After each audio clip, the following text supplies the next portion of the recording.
This is the Southborough News YouTube channel and the West Kent Talking podcast. Hello, I'm Martin Webber. I'm in a building that the Tunbridge Wells Civic Society says is a gem from the Victorian past of Tunbridge Wells. It's the Friendly Societies Hall in Camden Road. The council here wants to demolish it, leaving only the facade. Well, I'm joined now by Graham Martin, who runs the business that currently operates from this hall. Graham, tell me a little more about this business. Well, we had a snooker club in Tunbridge Wells that serves thousands of people every year. Members club, probably 10, 11,000 guests a year. So very important. I think also the big important thing is we have people of all backgrounds here. So not only is it a snooker club, it's quite a big community hub. And how long have you been running it? So we took over on the 1st of September in 2010. I come here with a business partner and bought them out after 6 months because I just see something in this club. At the time it was something I wasn't going to take another snooker club because I had one in Maidstone, but I just see something here.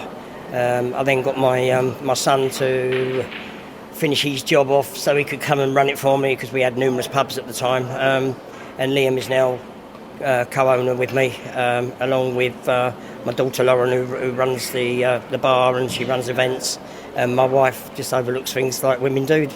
So it's a real family business. Proper family business. I think if you was to look in the bar today, the dog's out there as well. So proper family business, yeah. And in terms of snooker, famous snooker names, you've had quite a few here. I'm struggling to tell you who we haven't had here, to be honest. I mean, obviously, we started events, exhibition events in 2011, where Jimmy White was our first one. We then had a break for 3 or 4 years, and we brought Steve Davis in. Since then, we've had John Higgins, Mark Williams, Mark Selby, etc., and obviously the greatest player of all time, we've had Ronnie O'Sullivan here as well. The building behind you is absolutely amazing. The photos I've seen of it before I came here today don't do it justice. It is really imposing. Well, I always say when you walk through them doors that you come into the hall, it's a little bit of a wow factor. And I think sometimes where people just play snooker in here and don't really take a lot of notice sometimes, but if you're in here for a purpose like we are, it is a bit of a wow factor. You walk through them doors and it's like wow. And it will be a shame to see what we've got here hit the floor. When did you first hear that the council wanted to demolish this building in order to improve the shopping centre? Well, I believe the council took over this building in 2023. We first heard via, I think it was a customer, come in and said that I hear this is being knocked down, or there's a redevelopment programme going ahead. Obviously, we've had inklings through previous owners here. I mean, I think British Land wanted to do it. So when the council, it finally became clear the council really did want to knock down the building and they were going to put it to a vote of councillors, which still hasn't happened yet, how did you feel about that? Gutted, to be fair. Drained, empty. I won't say it feels like 16 years wasted because it hasn't. We've accumulated a good business, a lot of friends, members that have been great, sort of community clubs, and there is one behind me that we serve every Tuesday, Crossways. So yeah, it's a thing that I feel if it's knocked down, there's a lot of community being taken away. What they're going to do, I don't know. I really don't know, because we are a bit of a meeting place. We do serve the underprivileged, the hard of learning, and community groups, as well as people that want to come here. Several people that go to work, come to play snooker, and then go home. Single, separate, married, whatever. But it's just devastating, and it hurts me to the bottom of my stomach, to be fair. You have now actually met the lady that I interviewed about this, Justine Rutland, the deputy leader of the council, a few months ago. She was adamant that in order to improve the shopping centre, this building had to go. You met her now. What would you say how that meeting went? To be honest with you, the meeting went very well. I believe both parties, ourselves and Justine and Diane, who I met yesterday, there was a lot of grey areas that I feel that they didn't know. we still really don't know. But I believe, they listened to what we had to say. I found them, accommodating, to be fair, not a problem. But I just feel there's a lot of blank heads in the council that I don't know if they really know what's going on or they really want what they really want. I really don't. I also spoke to the MP for Tunbridge Wells, Mike Martin, and he was adamant that the town had to be improved. It was vital to the economic development of the town that this building is demolished. Have you had any communication with him? No, I've tried a few times, but as of yet not been successful. I think if this business was on the floor, I'm all for improving things. How do you improve a thriving business? So for me, it's not improving it. It might improve the look of the outside, which they're welcome to still do, because the place is in disrepair. It does need a little bit of tender loving care, but as of yet, no. Mike, I mean, obviously a busy person, MP and whatever, but as of yet, no, we haven't seen Mike. And the beauty of the building, which we talked about a moment ago, the Tunbridge Wells Civic Society has actually asked for it to be listed by the government. It's quite difficult to get Victorian buildings listed because apparently there are still one or two of them still left in Kent.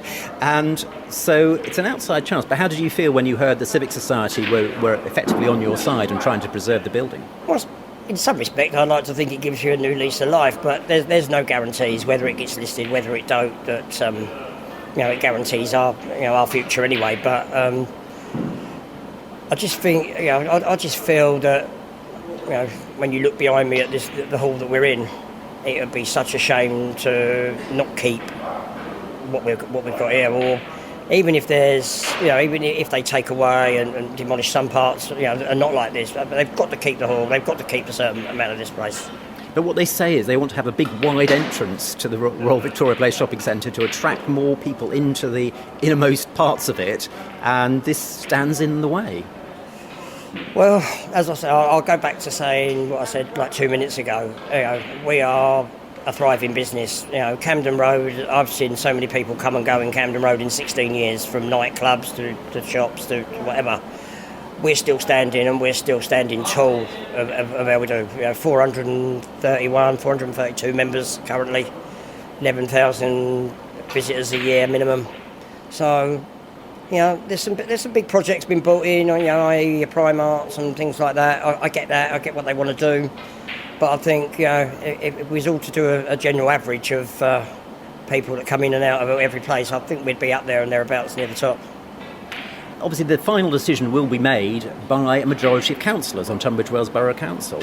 And there is a majority of Liberal Democrats, but they're free to vote how they want. I mean, is there anything you'd like to say to those Liberal Democrat councillors when it comes to a vote on full council, assuming that it's not listed, which the decision will come before that. The decision is it's not listed. The council says in that case it'll still go ahead and want to demolish.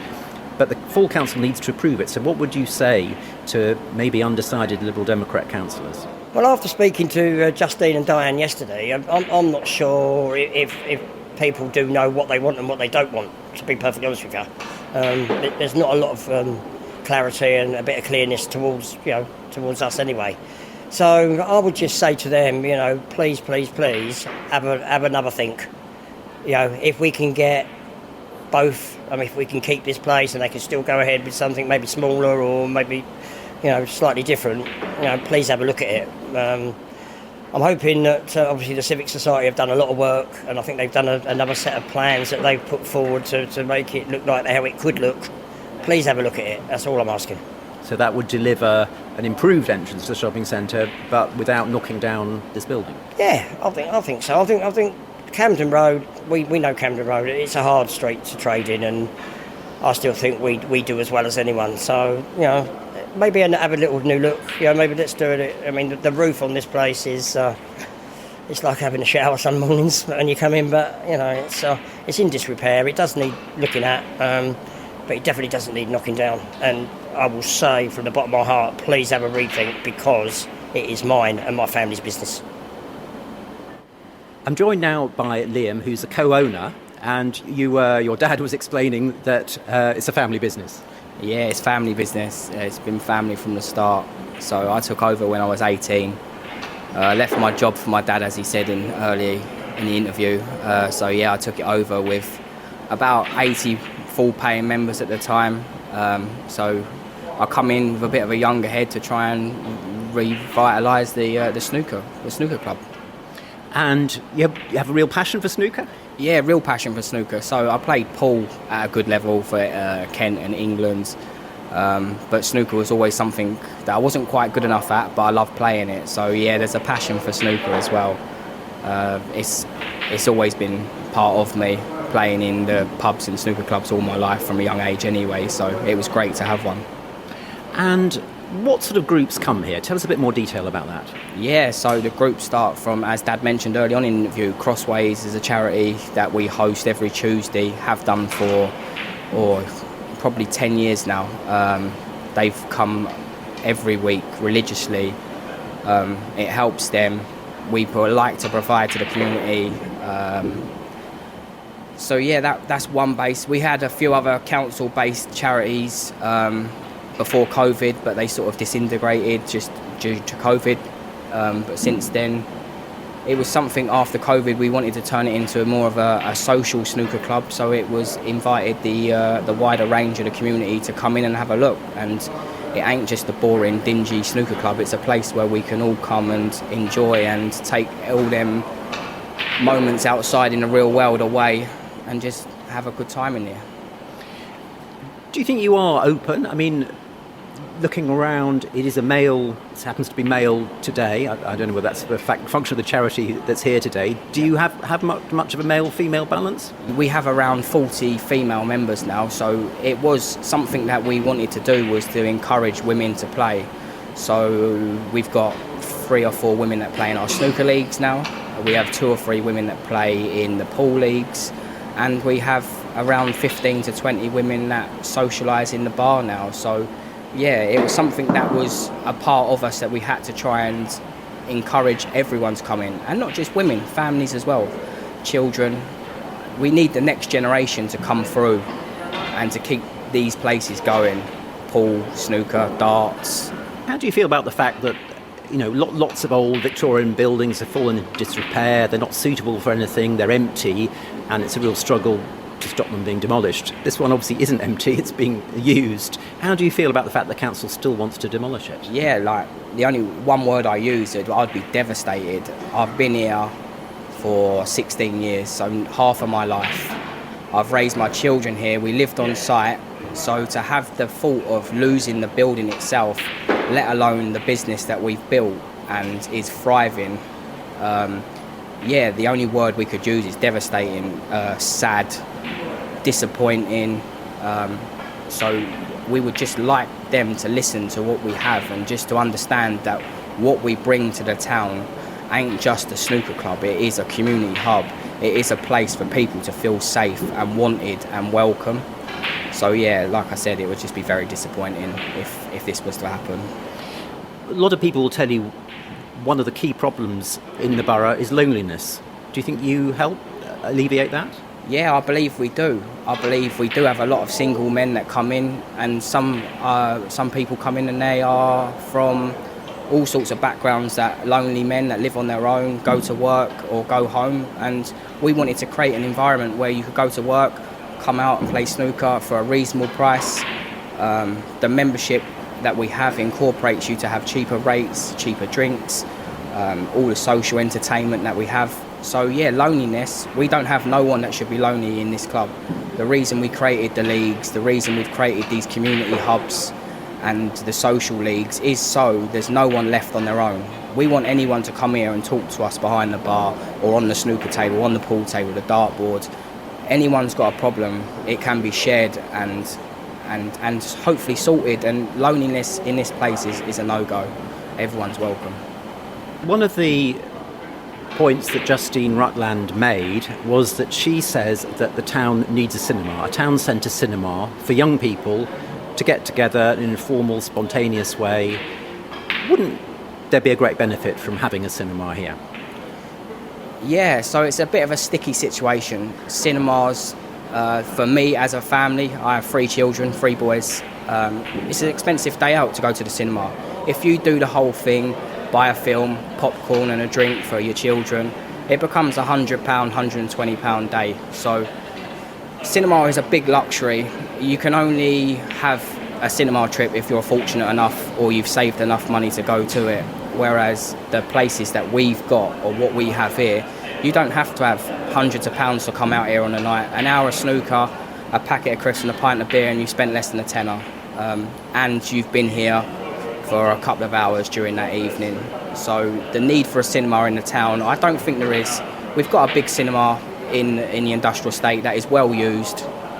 I think the idea of having a cinema in the town wouldn't make any advantage, no.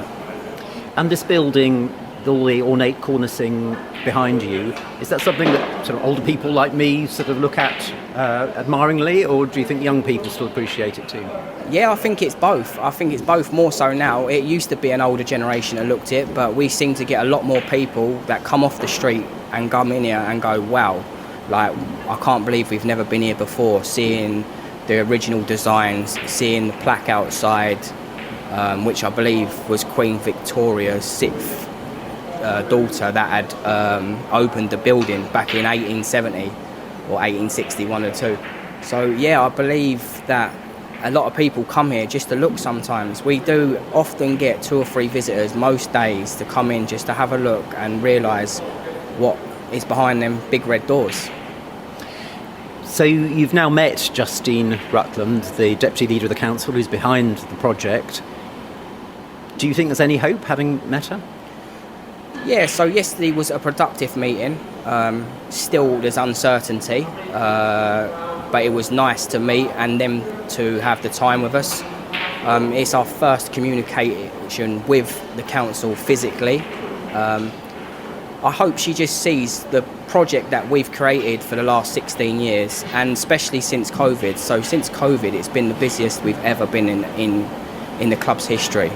And it's just come from a lot of time and effort that myself, my dad, my mum and my sister, who work day and night numerously, and the staff that we have.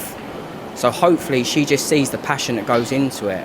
And the difference is, they asked the question of, would you be open to move? I initially said no, I wouldn't be open to move, because this building is purpose built for what we have. It's a friendly society. It's made for the snooker club. But we are open if this was no option. So that was the words I used to her yesterday. Because I have asked her about that in the past, and the councillors say, well, you're a private business, it's up to you to find somewhere. Yeah, so we've been told that numerous times by themselves, but we've put a little bit of pressure on with the petition, getting into some form of legalities that we can't go into too much. But after meeting her yesterday, it does seem like the council have got buildings that could accommodate us. We will just have to see if they're prepared to put us into one of these buildings. But fingers crossed that they don't take away one of the biggest thriving businesses in the town at this moment in time. Let's get your view on the finances of what the council is trying to achieve. It wants to borrow £68 million. That would mean £5 million a year in debt servicing costs on top of the council's existing spending of around £20 million a year. So £5 million is a lot of money to make up, perhaps in higher car park payments or higher rents. That's what they think they'll achieve. Do you think it sounds to you like a viable scheme? No. I think it's a simple answer of no. I think it's a massive risk to spend £68 million of us taxpayers' money. There's no logic behind it. I really don't see the logic in putting in this massive cinema and increasing the leisure industry and fine dining, because I don't think it will attract many more people. It's like they said, there was a statement they quoted a few months back about Primark. Primark will bring in 100,000 visitors every year, but every town has a Primark. So why would someone in another town come to Tunbridge Wells just to shop in Primark? So as far as I'm aware, if they was to spend 70 million, it's got to be a wallop. Like, it's got to be something that's made of gold, shining. But otherwise, we're all for developing and improving, but incorporate these businesses that are thriving and that want to join into this. We don't want to be left out or chucked away of 16 years worth of work. We want to be incorporated into this. Why are we not being incorporated into this multi-billion, £1 million complex? So my views of it, it's silly to go and spend that money on the cinema, say for instance, when we've got a cinema, like we said, in the industrial estate.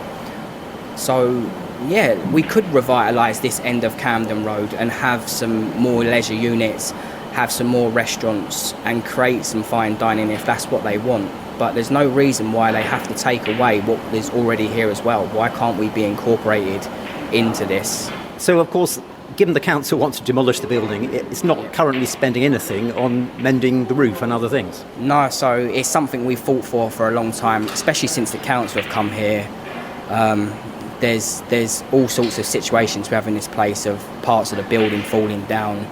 So I think maybe instead of spending 78 million on something, or 68 million, sorry, on something that is going to be demolishing it, whereas they could save a hell of a lot of money and spending some money on actually the buildings that are existing here and could turn them into something still. This building needs a lot of money spent on it, especially with the roof. We have water coming in on a daily when it's raining. Any type of wind change in the direction, it's blowing underneath the roofs. So yeah, they could spend and invest into what's already here, and especially to the people that are putting people into their car parks, into their streets. Liam, thanks so much. My name's Ray. I'm a support worker. I work at Motson House, which is a residential home, and basically I do a lot of activities and I do a lot of things to support adults to get them out in the community, and this has been one of our favourite for the last 7.5 years. We've had full support here. They've been marvellous. Basically, when we first came here, they've made us feel welcome. It's given an outlet for the people that we support. We come here every Tuesday, and we usually bring about 6 adults, and they have a good hour and a half, play a couple of games, and it's just a breath of fresh air, you know. And the support, I'm going to have to say again and again, it's been immense here. And the other thing is that one of the residents that we actually support, adult that comes here, he actually has been playing in the league here, and he managed to get to a final not long ago. So, I mean, this is a regular thing. I think without having something like this to come to, there's nothing local. We'd almost have to quit. We can't go to Maidstone, we can't go to miles away. So having the facilities here which we support, and having like somewhere here that actually makes us feel welcome, which is the number one key, somewhere where people can come and actually feel safe, and actually and the response here is just fantastic, and they have a great time. And like I said, it's a thing that we do every Tuesday, and so may it continue. And that's it really. I just think it would be a crying shame if anything ever happened here. My name's Scott, so I've been coming here since I was 15, so like over 15, 20 years. And how often do you come? I try and come every day if I can, because it gets me away from reality basically. It's like where I forget everything, and all I can look at is just the ball, and that's all I need. It's like it gives me peace, and it gives me comfort. Somewhere to escape from real life problems. What is it about snooker that you enjoy so much? The challenge of getting better, trying to get better, and every day trying to work on something to get better, to focus myself on, to give me something to wake up for. You say you're a perfectionist in trying to improve your game? Yeah, every day. And there's built quite a tradition of snooker here, hasn't it? Oh, it's been in Tunbridge Wells for, 50 years, 60 years. So many people love it. It's an addictive game, but it's an escape for people with their problems outside. They can come in here and they can forget all that, whether it's for an hour, 2 hours, whatever it is, and they won't think about anything else. And that's what I use it for. So important. Do you talk to people? Do you make friends here? There's plenty, yeah. Lots of friendly people, lots of people I've known for a long time. It's like a family. A lot of the same people that have been coming 15, 20 years, even before I was here, they're still coming now. So that's how I like it. So it's got a family feel to it. so they make you feel welcome. Do you think if they do decide to knock this place down, it would be the same somewhere else, or would it be even possible to create a whole new snooker hall somewhere else in Tunbridge Wells? I mean, this is if someone thinks of snooker in Tunbridge Wells, they think of here. Tradition, beautiful building. You can't ask for much more than that. And why do you think people want to knock it down? Because they want to build a cinema that no one wants to go to, no one can afford. Everyone watches Amazon Prime, Netflix, everything's at home. No one goes anymore. I went last year, it was the last time I went to the cinema, and it was one of the biggest film of the summer, and I went there, first day, Odeon down there. There was about 5-10 people in there on a Saturday. So that tells me enough that I need to know that 20 years ago it would have been a good idea. Now, how things have changed, it doesn't make sense. And people can't afford that stuff. People struggle to live, survive on food, to eat, let alone going to the cinema, spending £100 on a cinema ticket. Doesn't make sense to me.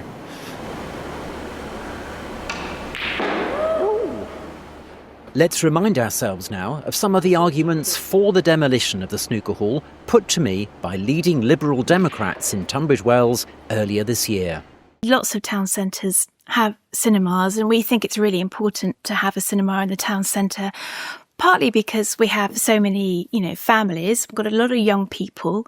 We also have a lot of people who don't have cars. So in parts of the town centre, not even half of people own cars, which really limits them from getting out to the multiplexes or further afield. So one of the ideas is to ensure that young people can be independent. They can go to the cinema independently. They can also turn up at the cinema in the way that I might have done when I was young. And I went to the cinema on the corner and thought, oh, what's on? And be able to go and do things spontaneously, which you can't always do at other venues. I think it's important that we look at what is there already, which is buildings which are very dilapidated and unusable. And therefore, but it would still cost a lot less to, whatever, do that corner which did have white stuff on it a few years ago, which has obviously not been leased out and therefore it looks pretty grotty now. But I mean, that's perfectly usable rental accommodation if there is indeed demand for shops, and I think there were flats above it. You could just refurbish it at a fraction of the cost, presumably, and get it into use. Potentially it could be refurbished, but it won't deliver the benefits that a cinema and additional leisure and F&B would provide. But it is a high price, isn't it? Any investment has to be calibrated, really, with what it can achieve. And if you're going to borrow £70 million, that's going to cost about £5 million a year in interest and paying the loan back to pay it back over 30 years. You're obviously hoping that more revenue comes in, the car park fees go up, but £5 million a year, is that really feasible? Well, we have plenty of data and economic studies to show that the scheme is viable. The recommended scheme is viable with economic activity growing. The idea is that it would pay for itself eventually. But how much revenue do you get in terms of rents from the shopping centre at the moment? I can't share that, I'm afraid. It's all commercial. So you're confident that thousands of people in Tunbridge Wells do want the council to build this cinema? And the financial risk, is that held by the council? I mean, if the building is left and the operator can't make money and leaves, who foots the bill? I mean, is there any insurance, any compensation for council taxpayers? I can't answer that at the present time. Why do you think borrowing £68 million is good value for money for taxpayers when we're just about to end the authority? So for several years now, the Lib Dems have campaigned on fixing the town centre, and part of that is developing Royal Victoria Place to deliver more retail, more hospitality and more leisure, and also to have outdoor restaurants on the precinct. And when this recently went to consultation, that came back with a 72%. I mean, you don't get results like this. 72% positive result from the residents of Tunbridge Wells. So this is something that people in Tunbridge Wells want. And what about the 6,000 people who've signed the petition to say Save the Snooker Club, and the Civic Society of Tunbridge Wells who say please keep the historic building itself, not just the facade? Could they be accommodated? Yeah, I think it's great that the facade. It's a lovely building. I mean, I personally had never noticed it before, but once it was pointed out to me, I could see the lovely elephants. I think it's fantastic that they're being kept, and it's really the way that the whole design is being done, keeping in character with the building and keeping the facade, as well as delivering world-class leisure facilities and retail and hospitality in the development. But the Civic Society say the inside should be preserved as well, because that's part of the history. Well, that's the Civic Society's view. And what happens if it's listed? Will you rework the project around it? I mean, this is all hypotheticals at the moment, isn't it? So, one point agreed on by all is that snooker is not an easy game.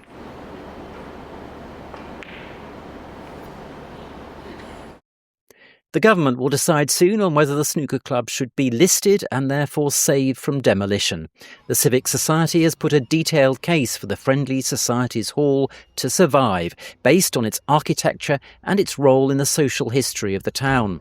If the building is not listed, then a vote of all councillors on whether to replace the hall with the boutique cinema should come soon after that. That's all from this Southborough News YouTube report and the West Kent Talking podcast. Do subscribe to the channel and keep an eye on the Southborough News blog for the latest developments. I'm Martin Webber. Goodbye.